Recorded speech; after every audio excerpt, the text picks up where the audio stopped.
الحمد لله وكفى وسلام على عباده الذين اصطفى أما بعد.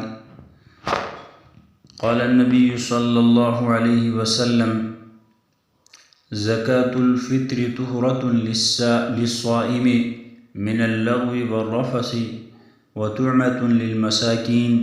رواه ابو داود. صدق اللہ العظیم. معزز سامعین اور ناظرین، آج کی گفتگو کا موضوع صدقہ فطر ہے. اس امت کے لیے صدقہ فطر کیوں واجب ہوا ہے؟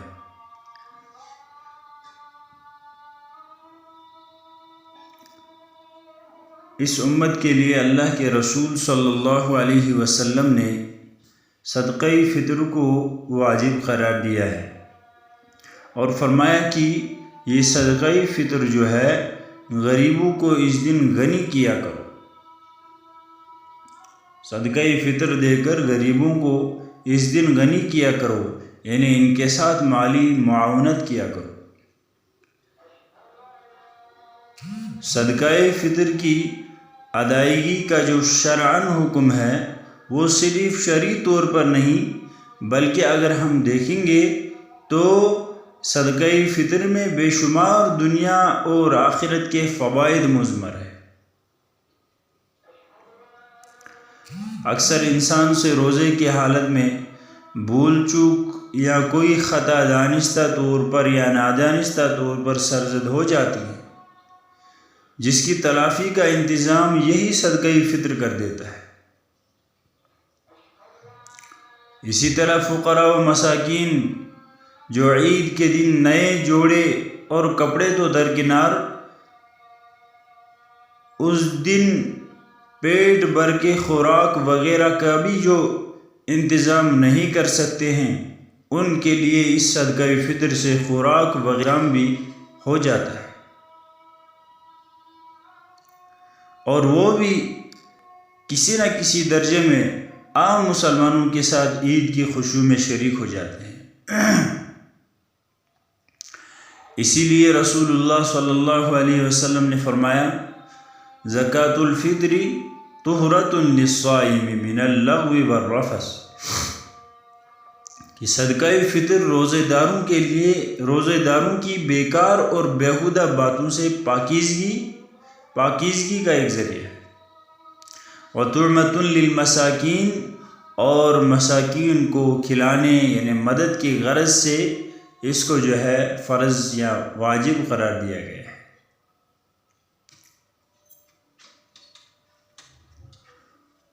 قالوا وفي اخراجها قبول الصوم والنجاح والفلاح والنجاة من سكرات الموت وعذاب القبر تحتوي على مراقي الفلاح. علماء نے فرمایا ہے کہ صدقہ فطر کی ادائیگی سے روزے قبول ہوتے ہیں اور مشکل آسان ہوتی ہے اور کامیابی ملتی ہے، اور موت کی سختی اور قبر کے عذاب سے اللہ پاک اس روزے کی برکت سے نجات حاصل کرتے ہیں، نجات عطا کرتے ہیں. مشکوٰۃ شریف کی ایک شرح ہے مرقات المفاتیح، اس میں ایک بات لکھی ہے: یقال صدقۃ الفطر و زکوٰۃ الفطر او الفطرۃ کأنها من الفطرۃ التي هي الخلقہ فوجوبها عليها تزکیۃ للنفس ای تطہیرا لها وتنقیۃ لعملها. مرقات المفاتیح. صدقہ فطر کو صدقہ فطر اور زکوٰۃ فطر یا زکوٰۃ فطرہ بھی کہا جاتا ہے. گویا کہ صدقہ فطر اس فطرت سے تعلق رکھتا ہے جو کہ پیدائشی ہے، لہذا صدقہ فطر کا اس پر واجب ہونا نفس کو پاک کرنے کے لیے اور نفس کے عمل کو پاکیزہ بنانے کے لیے طے کیا گیا ہے. اسی کو رسول اللہ صلی اللہ علیہ وسلم کے ایک قول سے اوپر جو ابو داؤد کے حوالے سے جو میں نے روایت کی، فرمایا تھا کہ زکوٰۃ الفطر طہرۃ للصائم من اللغو والرفث، یہ صدقہ فطر جو ہے روزے داروں کی بیکار اور بیہودہ باتوں سے پاکیزگی کا ایک ذریعہ ہوتا ہے۔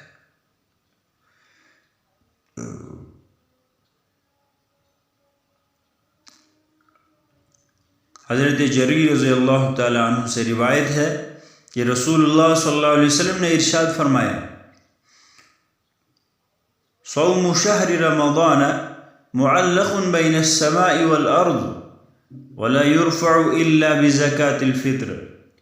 الترغیب والترہیب کے حوالے سے یہ حدیث مذکور ہے کہ رمضان کے روزے آسمان اور زمین کے درمیان معلق رہتے ہیں، یعنی لٹکے ہوئے رہتے ہیں، جنہیں اللہ کی طرف صدقہ فطر کے بغیر نہیں اٹھایا جاتا۔ جب تک انسان صدقہ فطر ادا کرتا ہے تب تک اس شخص کے روزے زمین اور آسمان کے درمیان معلق رہتے ہیں، لٹکے ہوئے رہتے ہیں۔ حضرت عبداللہ ابن عمر رضی اللہ تعالی عنہ سے روایت ہے کہ انہوں نے ارشاد فرمایا، فرض رسول اللہ صلی اللہ علیہ وسلم زکاة الفطر وقال اغنوہم فی هذا اليوم۔ اللہ کے رسول صلی اللہ علیہ وسلم نے صدقہ فطر کو فرض یعنی واجب قرار دیا اور فرمایا غریبوں کو اس دن غنی کرو، یعنی ان کے ساتھ مالی معاونت کرو۔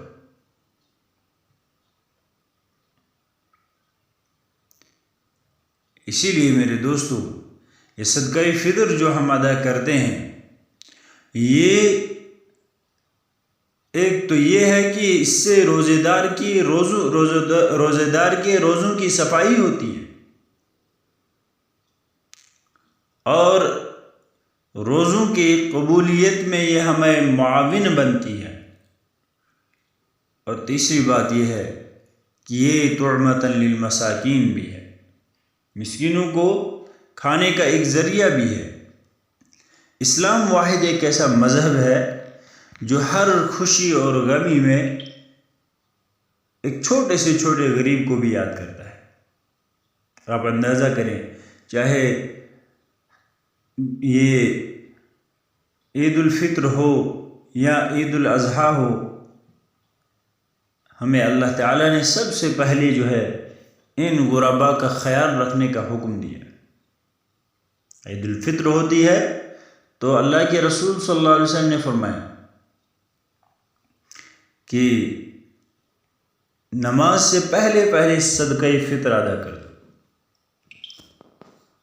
عید الاضحیٰ ہوتی ہے تو ہمیں یہ حکم ملتا ہے کہ اپنا جانور جو تم قربان کر رہے ہو اس کے 3 حصے کر دو، ایک حصہ تمہیں جو ہے غرباء کے ہاں تقسیم کرنا ہے۔ کتنا مہذب اور پیارا مذہب ہے جو ہمیں ہر وقت ایک دوسروں کا خیال رکھنے کا حکم دیتا ہے، رکھنے کی تربیت کرتا ہے۔ اللہ پاک ہمیں سمجھنے کی توفیق عطا فرمائے۔ وآخر دعوانا ان الحمد للہ رب العالمین۔